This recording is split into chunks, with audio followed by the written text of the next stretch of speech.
नमस्कार। आज के सीटेट एग्ज़ाम के पेपर 1 का पूरा क्वेश्चन हमारे पास आ गया है। तो चलिए देखते हैं क्या क्या प्रश्न पूछा गया है। चलिए सबसे पहले बाल विकास और शिक्षा शास्त्र के क्वेश्चन को देखते हैं। यहाँ पर पूछा गया था कि आनुवांशिकता और पर्यावरण की भूमिका के बारे में निम्नलिखित में से कौन सा कथन सत्य है। ऑप्शन देख लीजिए। ऑप्शन है विकास के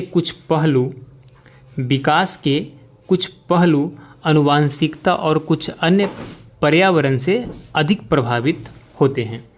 नेक्स्ट है कि सीखने और प्रदर्शन करने की एक बच्चे की क्षमता जीनों द्वारा पूरी तरह से निर्धारित की जाती है। अगला ऑप्शन है अच्छी देखभाल और पौष्टिक आहार बच्चे के किसी भी जन्मजात विकार को दूर कर सकता है। और नेक्स्ट ऑप्शन था जो चौथा था, पर्यावरण केवल बच्चे के भाषा विकास में महत्वपूर्ण भूमिका निभाता है। कौन सा ऑप्शन सही होगा? तो ऑप्शन नंबर ए आपका क्या हो जाएगा? राइट हो जाएगा। ऑप्शन नंबर ए राइट हो जाएगा कि विकास के कुछ पहलू आनुवंशिकता और कुछ अन्य पर्यावरण से अधिक प्रभावित होते हैं। अगला 2 नंबर क्वेश्चन देखिए जो पूछा गया था कि निम्नलिखित में से कौन सा कथन पियाजे के सिद्धांत के अनुसार कहा नहीं जा सकता। ऑप्शन है विकास के गुणात्मक चरणों में होता है। दूसरा है बच्चे अपनी दुनिया के बारे में ज्ञान का निर्माण और उपयोग करते हैं। तीसरा है, आप देख लीजिए, तीसरा है कि निरंतर अभ्यास से अधिगम होता है। और चौथा ऑप्शन है बच्चे अपने पर्यावरण पर क्रिया करते हैं। आपको बता दें कि 2 नंबर क्वेश्चन का आंसर हो जाएगा ऑप्शन नंबर 3 क्या हो जाएगा? राइट हो जाएगा। निरंतर अभ्यास से क्या होता है? अधिगम होता है। क्या होता है? अधिगम होता है। नेक्स्ट अगला क्वेश्चन देख लीजिए। 3 नंबर क्वेश्चन था कि निम्नलिखित में से कौन सी पूर्व संक्रियात्मक विचार की एक सीमा नहीं है। पूर्व संक्रियात्मक विचार की एक सीमा नहीं है। ऑप्शन है ध्यान केंद्रित करने की प्रवृत्ति, प्रतीकात्मक विचार का विकास, अहमन्त्यता और अनुत्क्रमणीयता। कौन सा ऑप्शन सही हो जाएगा? तो आपको बता दें कि ऑप्शन नंबर 2 राइट हो जाएगा, प्रतीकात्मक विचार का विकास। नेक्स्ट क्वेश्चन देख लीजिए। अगला क्वेश्चन था के अलावा निम्नलिखित कारणों से खेल युवा बच्चों के विकास में एक महत्वपूर्ण भूमिका निभाता है। के अलावा, तो किसके अलावा? तो यहाँ पर अपने शरीर पर निपुणता प्राप्त करते हैं, उनकी इंद्रियों को उत्तेजित करता है, यह समय बिताने का एक सुखद तरीका है और वे नए कौशल हासिल करते हैं और सीखते हैं कि उन्हें कब उपयोग किया जाए। 4 नंबर क्वेश्चन का आंसर क्या हो जाएगा? आपका ऑप्शन नंबर 3 राइट हो जाएगा। यह समय बिताने का एक सुखद तरीका है ना।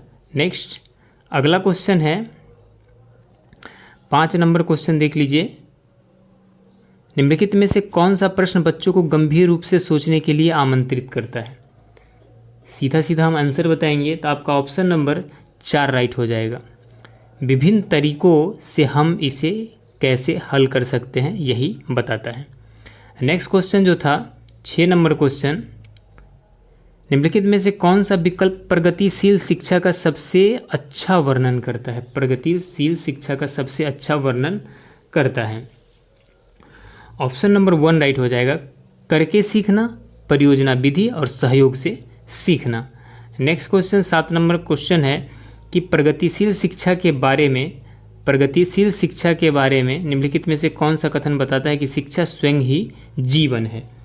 तो ये बताता है आपका ऑप्शन नंबर 3 राइट हो जाएगा, स्कूल में शिक्षा सामाजिक और प्राकृतिक दुनिया को प्रतिबिंबित करे। नेक्स्ट क्वेश्चन, अगला क्वेश्चन है आपका कि कोहल वर्ग के सिद्धांत के योगदान के रूप में निम्नलिखित में से किसे माना जाता है। तो ये माना जाता है उनके सिद्धांत ने संज्ञानात्मक परिपक्वता और नैतिक परिपक्वता के बीच एक सहयोग समर्थन किया। नेक्स्ट 9 नंबर क्वेश्चन है कि निकटवर्ती विकास का क्षेत्र संदर्भित है। तो ये किस पे संदर्भित है? तो ये है आपका एक संदर्भ को जीवन में जिसमें बच्चे सहयोग के सही स्तर के साथ कोई कार्य लगभग स्वयं कर सकते हैं। ऑप्शन नंबर 3 राइट हो जाएगा। नेक्स्ट क्वेश्चन है एक उभयलिंगी व्यक्तित्व क्या होता है? ऑप्शन नंबर इसमें आपका बता दें कि 2 राइट हो जाएगा। में आमतौर पर माने गए मर्दाना और स्त्री गुणों का समायोजन होता है। नेक्स्ट 11 नंबर क्वेश्चन है कि बच्चे डैश को छोड़कर अन्य सभी के द्वारा लिंगी भूमिकाएं ग्रहण करते हैं। तो बच्चे किसे छोड़कर करते हैं? तो ऑप्शन नंबर 4 राइट हो जाएगा। किसे? ट्यूशन को छोड़कर। नेक्स्ट अगला क्वेश्चन है कि मानकीकृत परीक्षणों की आलोचनाओं में से एक यह है कि इसमें कौन सा ऑप्शन सही होगा बताइए? तो आपका हो जाएगा ऑप्शन नंबर ए राइट हो जाएगा। वे मुख्य रूप से मुख्य धारा की संस्कृति का प्रतिनिधित्व करते हैं और इसलिए पक्षपाती है। नेक्स्ट क्वेश्चन है कि एकाधिक बुद्धिमानी का सिद्धांत कहता है। एकाधिक बुद्धिमानी का सिद्धांत क्या कहता है? तो ऑप्शन नंबर 2 राइट हो जाएगा। बुद्धि कई प्रकार की हो सकती है। नेक्स्ट क्वेश्चन है कि शिक्षक सीखने के लिए मूल्यांकन और सीखने के मूल्यांकन दोनों का उपयोग कर सकते हैं। ये कर सकते हैं बच्चे की प्रगति और उपलब्धि स्तर को जानने में। नेक्स्ट क्वेश्चन देख लीजिए। निम्नलिखित में से कौन सा सतत और व्यापक मूल्यांकन से संबंधित नहीं है? तो इसमें जो नहीं है वो है आपका यह बच्चों को धीमे खराब बुद्धिमान के रूप में चिन्हित करने में उपयोगी होता है। अगला क्वेश्चन है बच्चों में प्रतिभाशालिता के कारण हो सकते हैं। क्या हो सकते हैं भाई? 16 नंबर क्वेश्चन का आंसर आपका हो जाएगा आनुवांशिकता और वातावरण के बीच एक अंतःक्रिया हो सकता है। क्या हो सकता है? ऑप्शन नंबर ए राइट हो जाएगा। नेक्स्ट क्वेश्चन है कि सामाजिक आर्थिक रूप से वंचित पृष्ठभूमि से आने वाले बच्चों को कक्षा के माहौल की आवश्यकता होती है। क्यों? तो ये होती है उनके सांस्कृतिक और भाषाई ज्ञान के महत्व देता है तथा उनका उपयोग करता है। नेक्स्ट क्वेश्चन 18 नंबर देख लीजिए यहाँ पे कि कक्षा में सृजनात्मक प्रतिभाशाली बच्चों के लिए आवश्यक हस्तक्षेप निर्भर करता है। ये किस पे निर्भर करता है? तो आपको बता दें कि शिक्षक द्वारा अनुकूलित और प्रेरक निर्देशन तरीकों के उपयोग पर निर्भर करता है। नेक्स्ट क्वेश्चन है कि अति संवेदनशील बच्चों को सीखने में मदद करने के लिए निम्नलिखित में से कौन सा तरीका उपयुक्त नहीं है? तो इसमें जो नहीं है वह है आपका बेचैन होने पर अक्सर उन्हें फटकार लगाना। ये तरीका सही नहीं है। नेक्स्ट क्वेश्चन है कि अलग अलग सोच वाले पैटर्न उन बच्चों की पहचान करते हैं जो क्या होते हैं? जो सृजनात्मक होते हैं, जो डिफरेंट होते हैं, सृजनात्मक होते हैं, उनकी पहचान करते हैं। अगला क्वेश्चन है कि निम्नलिखित में से कौन सा शिक्षक द्वारा कक्षा में बच्चों के लिए समस्या हल करने के तरीकों का वर्णन नहीं करता है? इसमें कौन सा नहीं करता है? तो हो जाएगा अभिसरण उत्तरों वाले प्रश्न पूछना, है ना। नेक्स्ट क्वेश्चन निम्नलिखित में से कौन सा एक संवेग है? स्मृति, डर, ध्यान, उत्तेजना, कौन सा एक संवेग है? तो आपको बता दें ऑप्शन नंबर 2 राइट हो जाएगा। डर क्या है? एक संवेग है। क्या है? एक संवेग है। नेक्स्ट क्वेश्चन है एक 3 साल का बच्चा बताता है कि दूध बूथ पर एक मशीन द्वारा दूध का उत्पादन होता है। तो ये किससे रिलेटेड है? तो ये ऑप्शन नंबर 2 राइट हो जाएगा। बच्चे का जवाब दूध बूथ से दूध खरीदने के अपने अनुभव पर आधारित है। नेक्स्ट क्वेश्चन जो पूछा गया तो वो देख लीजिए आप। निम्नलिखित में से कौन सा शिक्षक की भूमिका का सबसे अच्छा वर्णन करता है? शिक्षक की भूमिका का सबसे अच्छा वर्णन कौन करता है? तो ये आपका है 4 नंबर, आराम के लिए जगह बनाना जहां बच्चे संवाद और पूछताछ के माध्यम से सीखते हैं।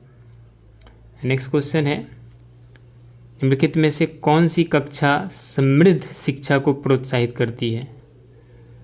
तो आपको बता दें कि वह कक्षा जिसमें खुली गतिविधि, कोने हो और विभिन्न प्रकार के बाल साहित्य खुली ताक शेल्फ में रखी हो, जो दिन के किसी भी समय प्राप्त किया जा सके।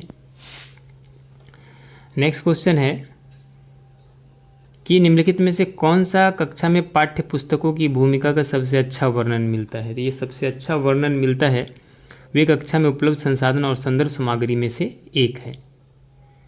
राष्ट्रीय पाठ्यचर्या फ्रेमवर्क 2005 में ने अपनी समझ से प्राप्त की। तो ये इसका आंसर हो जाएगा आपका ऑप्शन नंबर 3 राइट हो जाएगा, रचनावाद। क्या हो जाएगा? रचनावाद। अगला क्वेश्चन है, कक्षा में बच्चों को प्रेरित समझा जा सकता है। कक्षा में बच्चों को प्रेरित समझा जा सकता है। ऑप्शन देख लीजिए कौन सा सही होगा। तो आपका ऑप्शन नंबर 4 राइट हो जाएगा। वे शिक्षक से स्पष्टीकरण प्राप्त करने के लिए प्रश्न पूछते हैं ना। 29 नंबर क्वेश्चन है,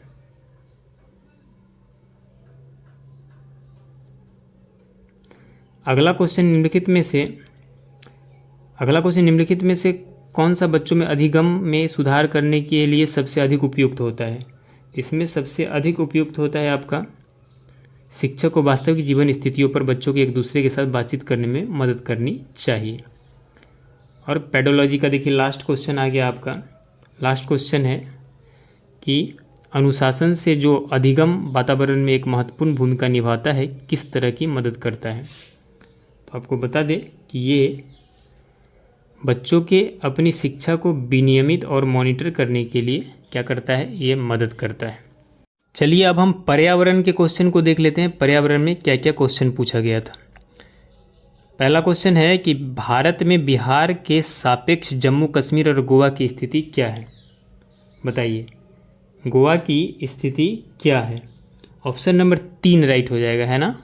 उत्तर पश्चिम और दक्षिण पश्चिम। क्या हो जाएगा? उत्तर पश्चिम और दक्षिण पश्चिम। नेक्स्ट अगला क्वेश्चन था कि वाष्पीकरण की प्रक्रिया निम्नलिखित में से किस स्थिति में सबसे धीमी होगी।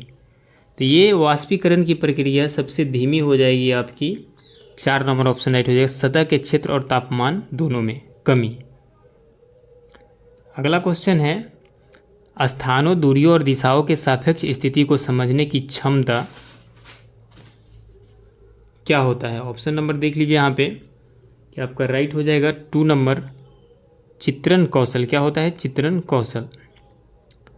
नेक्स्ट क्वेश्चन है कि किसी राष्ट्रीय पाठ्यचर्या फ्रेमवर्क ने प्राथमिक स्तर पर एक एकीकृत पाठ्यचर्या क्षेत्र के रूप में पढ़ाए जाने के लिए पर्यावरण अध्ययन की सिफारिश की। तो कौन सा NCF के तहत किया था ये। तो ये ऑप्शन नंबर आपका 4 राइट हो जाएगा, NCF 1975। भारत में किस क्षेत्र में स्थानांतरित खेती करने का रिवाज है। तो ये खेती करने का रिवाज है उत्तर पूर्वी क्षेत्र में, है ना, उत्तर पूर्वी क्षेत्र में। नेक्स्ट क्वेश्चन है, नदी बांधों से उत्पन्न जल विद्युत के लिए निम्नलिखित में से कौन सा कथन सत्य नहीं है। तो आपका इसमें जो सत्य नहीं है वो आपका हो जाएगा ऑप्शन नंबर 1 राइट हो जाएगा, बाढ़ टिकाऊ विकास को प्रोत्साहित करते हैं। निम्नलिखित में से कौन सी ग्रीन हाउस गैस हैं। तो आपका यहाँ पे ग्रीन हाउस गैस कौन सा है, कार्बन डाइऑक्साइड, मीथेन, जलवाष्प। तो इसमें से सभी क्या है, ग्रीन हाउस गैस हैं। ऑप्शन नंबर डी क्या हो जाएगा, राइट हो जाएगा। नेक्स्ट क्वेश्चन देख लीजिए, भारत में ठंडे रेगिस्तान मानसून से प्रभावित क्यों नहीं होते। तो मानसून से इसलिए प्रभावित नहीं होते हैं क्योंकि ठंडे रेगिस्तान हिमालय की वृष्टि छाया में होते हैं। नेक्स्ट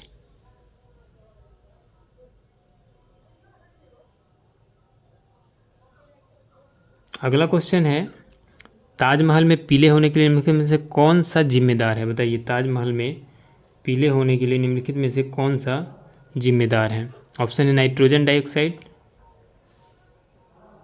सल्फर डाइऑक्साइड, सल्फर और क्लोरीन।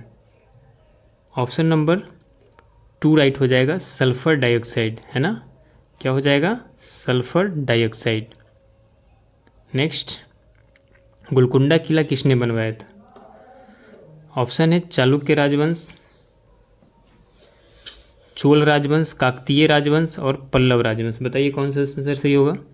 तो गोलकुंडा का किला बनाया था काकतीय राजवंश ने किसने बनवाया था? ऑप्शन नंबर 3 राइट हो जाए, काकतीय राजवंश। नेक्स्ट क्वेश्चन है 15 ग्राम प्रति मिलीलीटर घनत्व और 3 मिलीलीटर आयतन वाले किसी वस्तु का द्रव्यमान क्या होगा?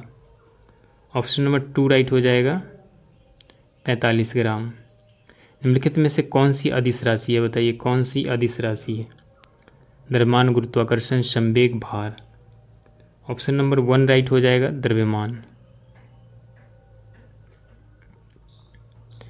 नेक्स्ट है एक ऐसी वस्तु जिसमें से कोई प्रकाश किरण गुजर नहीं सकता, उसे क्या कहा जाता है? तो वो आपका ऑप्शन नंबर 1 राइट हो जाएगा, अपारदर्शी। पृथ्वी की सतह पर किसी वस्तु का भार क्या होगा जिसका द्रव्यमान चंद्रमा की सतह पर 10 kg होगा? तो बताइए पृथ्वी पर क्या होगा? तो पृथ्वी पर हो जाएगा, पृथ्वी की सतह पर किसी वस्तु का भार क्या होगा जिसका द्रव्यमान चंद्रमा की सतह पर 10 किलोग्राम होगा? इसका आंसर आप कमेंट करके बताइएगा। नेक्स्ट क्वेश्चन है एक विलेय का विघटन दर किस पर निर्भर करता है? तो ये निर्भर करता है आपका सतह क्षेत्र पर। किस पर निर्भर कर? ये निर्भर करता है आपका सतह क्षेत्रफल। नेक्स्ट क्वेश्चन है सुषमा चाहती है कि उसके छात्रों के पैरों के संरक्षण के लिए संवेदनशील बनाया जाए। निम्नलिखित में से कौन सी ऐसा करने की सबसे उपयुक्त रणनीति है? तो ये हो जाएगा आपका ऑप्शन नंबर 4 राइट हो जाएगा, बच्चों को एक ऐसे पौधे को अपनाने और पोषित करने में मदद करना है। अभय ने अपने छात्रों से उन बीमारियों के समूहों को एक सर्वेक्षण करने के लिए कहा जिनसे उनके पड़ोस के लोग पीड़ित थे। पाठ्यपुस्तक में सर्वेक्षण का उल्लेख नहीं किया गया है। इस शिक्षण अधिगम की रणनीति के लिए कौन सा विकल्प प्रासंगिक नहीं है? तो ऑप्शन नंबर आपका यहाँ पे क्या हो जाएगा इस क्वेश्चन का? 77 नंबर क्वेश्चन का 4 नंबर ऑप्शन राइट हो जाएगा। इससे समुदाय के उन बीमारियों को समझने में मदद मिली जिनसे वे क्या थे? पीड़ित थे। नेक्स्ट क्वेश्चन आप देख लीजिए कि आपातकालीन परिस्थितियों के बारे में बात करने के लिए प्रिया ने बच्चों के अनुभव पूछे जब उन्हें कभी आपात स्थिति का सामना करना पड़ा। बच्चों आग, बिजली, झटके और सड़क दुर्घटना के साथ अपने अनुभव सुनाए। उन्होंने प्रश्न पूछे, उनकी मौजूदा समझ का आकलन किया और समाचार पत्रों से सड़क सुरक्षा विज्ञापनों जैसे संसाधनों का उपयोग करके सुरक्षा पहलुओं पर चर्चा की और क्रमशः आग और बिजली की झटके पर सुरक्षा निर्देशानुसार चर्चा के लिए LPG और इलेक्ट्रॉनिक बिल का इस्तेमाल किया। प्रिया द्वारा अपनाया गया सबसे उपयुक्त दृष्टिकोण कौन सा है? बताइए, इतना बात हमने पढ़ा, आपको कौन सा सटीक लगता है? तो आपका ऑप्शन नंबर 3 राइट हो जाएगा, अन्वेषण दृष्टिकोण। कौन सा हो जाएगा? अन्वेषण दृष्टिकोण। नेक्स्ट है कि समुदाय एक महत्वपूर्ण शिक्षण और अधिगम संसाधन है क्योंकि ऑप्शन नंबर 3 राइट हो जाएगा, क्योंकि यह वास्तविक परिस्थिति में सीखने का अवसर प्रदान करता है। नेक्स्ट क्वेश्चन है कि EVS शिक्षण अधिगम कक्षा में प्राप्त अधिगम को विद्यालय के बाहर जीवन से जोड़ने और इसे समृद्ध करने का तात्पर्य क्या है? इसका तात्पर्य है पाठ्यपुस्तकों से बाहर जाना। क्या करना? पाठ्यपुस्तकों से बाहर जाना। नेक्स्ट 81 नंबर क्वेश्चन देख लीजिए। कक्षा 3 के छात्रों को रमा ने सिखाया कि पिता और उनके बच्चे एकल परिवार का गठन करते। यदि दादा दादी और अन्य रिश्तेदार साथ रहते तो यह एक विस्तारित परिवार है। आप इस पर क्या सोचते हैं? ऑप्शन नंबर 3 राइट हो जाएगा, शिक्षण अधिगम दृष्टिकोण समावेशी नहीं है, यही सोचते हैं। 82 नंबर क्वेश्चन है निम्नलिखित में से कौन सी EVS कक्षा गतिविधियाँ हैं? 82 नंबर क्वेश्चन का आंसर हो जाएगा उपर्युक्त में से सभी। नेक्स्ट क्वेश्चन देख लीजिए। पर्यावरण अध्ययन पाठ्यक्रम बच्चों की समग्र शिक्षा का कारण बन सकता है। यदि यह क्या है? तो 83 नंबर क्वेश्चन का ऑप्शन नंबर 4 राइट हो जाएगा, उपर्युक्त में से सभी। नेक्स्ट क्वेश्चन है EVS पाठ्यपुस्तक में सपेरों पर एक अध्याय है। इसका उद्देश्य बच्चों को जागरूक करना और संवेदनशील बनाना है। तो इसका आंसर हो जाएगा कि सपेरों को नुकसान नहीं पहुंचाए और उन्हें अपनी आजीविका से वंचित करने से पहले विकल्पों को प्रदान करने की आवश्यकता है। नेक्स्ट क्वेश्चन है विद्यालय में मिड डे मील समय के लिए कौन सा सबसे प्रासंगिक है? 85 नंबर क्वेश्चन का आंसर हो जाएगा ऑप्शन नंबर 2, यह EVS शिक्षण अधिगमन के लिए एक अच्छा शिक्षण अधिगम का अवसर है। 86 नंबर क्वेश्चन देख लीजिए कि पर्यावरण अध्ययन के शब्दों में बोझ के बिना सीखना क्या बताता है। तो बोझ के बिना सीखना, अबोध का भार कम करने की ज़रूरत। EVS कक्षा में समूह में सीखने को क्या उद्देश्य है? इसका उद्देश्य है कि सहयोग के मूल्यों को लागू करने और एक साथ काम करने के लिए प्रत्येक बच्चों को सक्रिय रूप से भाग लेने और सीखने में सक्षम बनाना। और बाला का पूरा रूप क्या है बताइए? बाला का पूरा रूप है अधिगम सहायक के रूप में बिल्डिंग। नेक्स्ट क्वेश्चन है वैकल्पिक ढांचे का क्या अर्थ है? तो वैकल्पिक ढांचे का यहाँ पर अर्थ है विचार जो अवधारणाओं के औपचारिक रूप से स्वीकृत स्पष्टीकरण से अलग है। अब हिंदी के क्वेश्चन को देख लेते हैं। अगर आपका हिंदी है तो देख लीजिए हिंदी के क्वेश्चन को। यहाँ पे कुछ पंक्ति दिया गया है आपका, उसे पढ़ के जवाब देना है। 91 नंबर क्वेश्चन आप यहाँ पे देख लेंगे। 91 नंबर क्वेश्चन, कविता की पंक्तियों में यात्रा की किस विशेषता की ओर संकेत किया गया है बताइए? यहाँ पे ये किया गया है, ऑप्शन नंबर 3 राइट हो जाएगा कि अनिश्चितता की ओर। वहीं पे 92 नंबर क्वेश्चन आप देखेंगे, यहाँ पे कविता में आए सुमन और कंटक किस भाव के प्रतीक हैं?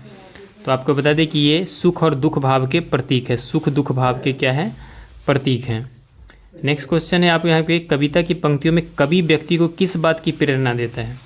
तो यहाँ पे कवि व्यक्ति को 93 में देख लीजिए कि हर स्थिति में आगे बढ़ने की क्या देता है? प्रेरणा देता है। नेक्स्ट क्वेश्चन है यहाँ पर 94 नंबर क्वेश्चन, जब आप देखेंगे जीवन यात्रा में क्या है?